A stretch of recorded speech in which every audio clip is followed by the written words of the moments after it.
Proceedings in both houses of parliament witnessed adjournments as soon as the legislative business began for the day. Amid ruckus by the opposition members, the lower house, also known as the Lok Sabha, was adjourned till 2 p.m. IST minutes after it began.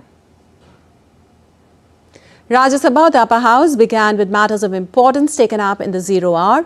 After a short while, the house was adjourned to resume again at 2 p.m. local time after ruckus by opposition members.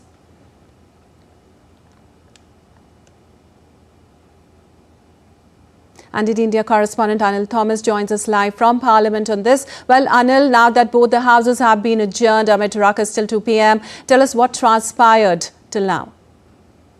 Well, good afternoon, Lepakshi. Well, just before Parliament started at around 10 a.m., 10:15, there was almost the entire opposition there, between the two parliaments there, between the two parliament buildings, there's a small walking alley. That's where, almost you saw the entire opposition gathered together there, raising slogans with regards to, the Home Minister's reply in the Rajya Sabha, which according to them insulted the founder of the Constitution, Baba Ambedkar.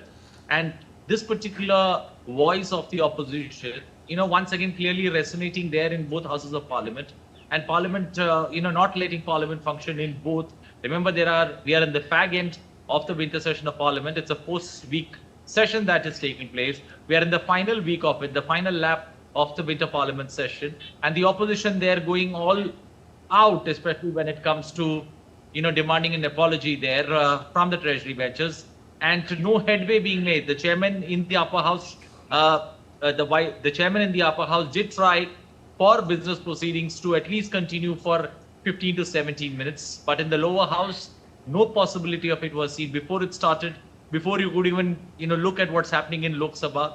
Lok Sabha was adjourned till 2 p.m. So I think this particular momentum, especially when it comes to demanding an apology, is going to continue at least throughout the day. And, we'll have to wait on how the government responds to this, because the opposition is very, very clear in its demand. They demand an apology and nothing less than apology. Right, Anil. But what happens then to the One Nation, One Election Bill, which was supposed to be referred to the Joint Parliamentary Committee, where members will be able to discuss? What can be expected out there? Well, for, the bill going to the Joint Parliamentary Committee is a win-win situation for both the opposition as well as for the government. For the government, they have managed to introduce the One Nation, One Election Bill in the Parliament in its first attempt. For the opposition, the bill coming to the JPC gives them some window where every representative from all the political parties will get to be a part of this Joint Parliamentary Committee, and it's going to include members from both houses of Parliament. So that leaves the opposition also with some kind of window to listen to the points, the merits, demerits of this particular case, or the demerits, merits of the One Nation, One Election Bill, or the Constitution amendment that needs to be brought about. So it's going to be a long, lengthy process. Remember, One Nation, One Election gets implemented if the bill is passed in 2034. So you almost got a 10-year timeline. And for the bill to now, after it passes the JPC, the bill will come back to the House. Again, a long, detailed consultation, deliberation, discussion, along with passing. It's going to take time.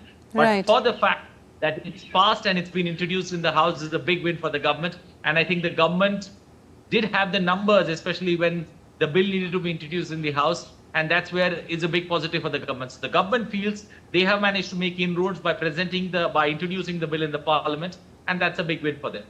Right, inroads have been made. Also, Anil, what else can we expect from the proceedings today, considering only 2 more days left for this winter session to end?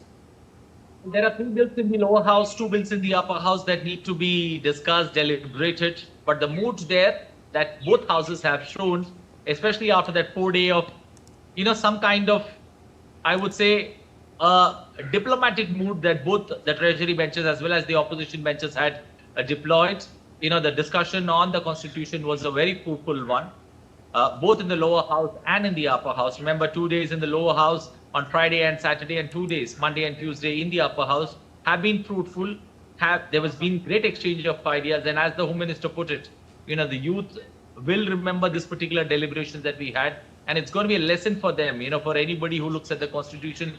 This particular 4-day deliberations in both houses of Parliament has taken place.